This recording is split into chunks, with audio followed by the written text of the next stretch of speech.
સાબરકાંઠા ખેડબ્રહ્મા શહેરમાં પાણી ના આવવાથી લોકોએ મચાવ્યો હલ્લો। બસ સ્ટેન્ડ વિસ્તારમાં રસ્તો બ્લોક કરવામાં આવ્યો હતો, જેમાં ઘટના સ્થળે પોલીસ આવીને મામલો શાંત પાડ્યો હતો। ક્ષણભરમાં જ બસ સ્ટેન્ડ વિસ્તારમાં ટ્રાફિકના દ્રશ્યો સર્જાયા હતા, જેમાં 20 દિવસથી પાણી ના આવતા ચીફ ઓફિસરને રજૂઆત કરવામાં આવી હતી। ચીફ ઓફિસર 2 દિવસમાં પાણી આવશે તેવું જણાવીને મામલો શાંત પાડ્યો છે। ઉનાળામાં પાણી ના મળતા મુશ્કેલી પડી રહી છે। આજે લગભગ 15 થી 20 દિવસ ત્યાં પાણી આવતું નથી અને નથી કમિશનર કોઈ સાંભળવા તૈયાર। લાઈનો કાપી નાખી છે। આજે 15 દિવસ ત્યાં નથી ટેન્કર આપતા, નથી કાંઈ આપતા ને પાણીની અંદર લોકો ત્રાસ થઈ ગયો છે। કંપામાં આજુબાજુ ગામડામાં બધા ઝોપડપટ્ટીવાળા પણ પાણીના ત્રાસથી મળે છે, પણ કોઈ સાંભળવા તૈયાર નથી, કમિશનર કે કોઈ નથી। આખી જે જનસેવા છે ખેડબ્રહ્માનું જે મામલતદાર કચેરી અંદર કોઈ પણ સાંભળવા તૈયાર નથી। તો આ શું કાંઈ ગવર્મેન્ટની રીત છે સાંભળવાની? કોઈ કમિશનર મળવા તૈયાર નથી।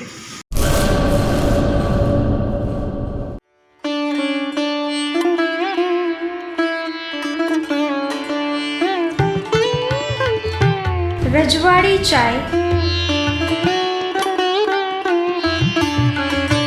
છઠ્ઠી બારી, રિંગ રોડ, ભુજ।